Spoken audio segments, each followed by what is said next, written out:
60. Friday looks like a brilliant weather day to end your work week. Mostly sunny, high 82.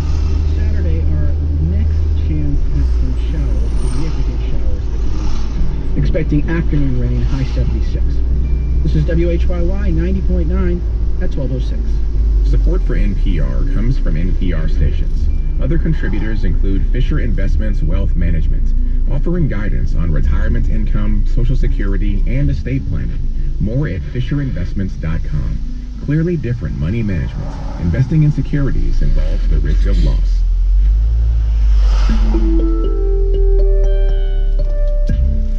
This is The Takeaway. I'm Melissa Harris Perry.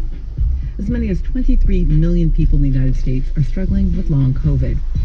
The sometimes debilitating symptoms include brain fog, fatigue, difficulty breathing, and depression or anxiety. Almost a year after the Biden administration released guidance stating that people with long COVID can be included under the Americans with Disabilities Act, receiving benefits remains a struggle. Even before the pandemic, roughly 1 in 4 Americans were living with a disability. And while people with disabilities are more likely overall to experience financial difficulties, that's particularly true for people of color with disabilities. According to the Century Foundation, 1 in 4 Black disabled people lives in poverty as of 2020, and that's compared to 1 in 7 white disabled people. At the end of May, the House Financial Services Subcommittee on Diversity and Inclusion held a hearing on financial inequities for people with disabilities, including those with long COVID. Disability rights advocate and the Century Foundation fellow, Melissa Thompson, testified at the hearing. This young Black disabled adult trying to navigate systems that have roadblocks to impede my success. This data is not abstract to me. It is personal, as it is for millions of disabled people. The systemic and societal realities disabled people, particularly those of color, endure must not be ignored when we discuss the economic barriers that impact our ability to not just survive, but thrive. I wanted to hear more from her on these issues, so she joined me earlier this week.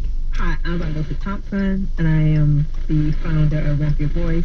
I'm a disability rights activist, and I am a fellow at the Century Foundation and co-director of the Disability Economic Justice Collaborative. And in full disclosure, I am a longtime trustee of the Century Foundation. Now, Melissa told me about her experience testifying before Congress. Oh my God, it was such an incredible experience of having the support of my team at the Century Foundation in developing both my written and oral testimonies to where I talked about the financial realities, economic realities of disabled people in this country, and I wanted to add the intersectional understanding of that.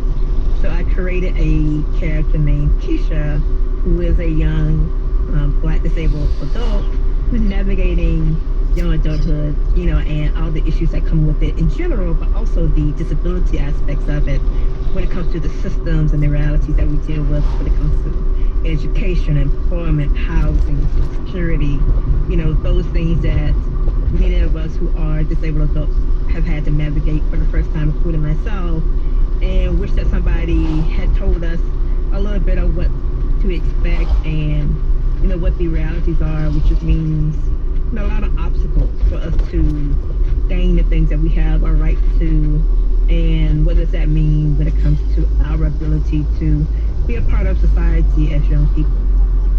Now, when you talk about persons living with a disability, that's a pretty diverse group of people. Yes.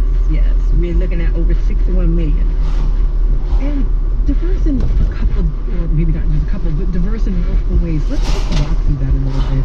Let's just start with what maybe to some folks seems obvious, but clearly isn't. What does it even mean to be living with a disability? What kinds of disabilities?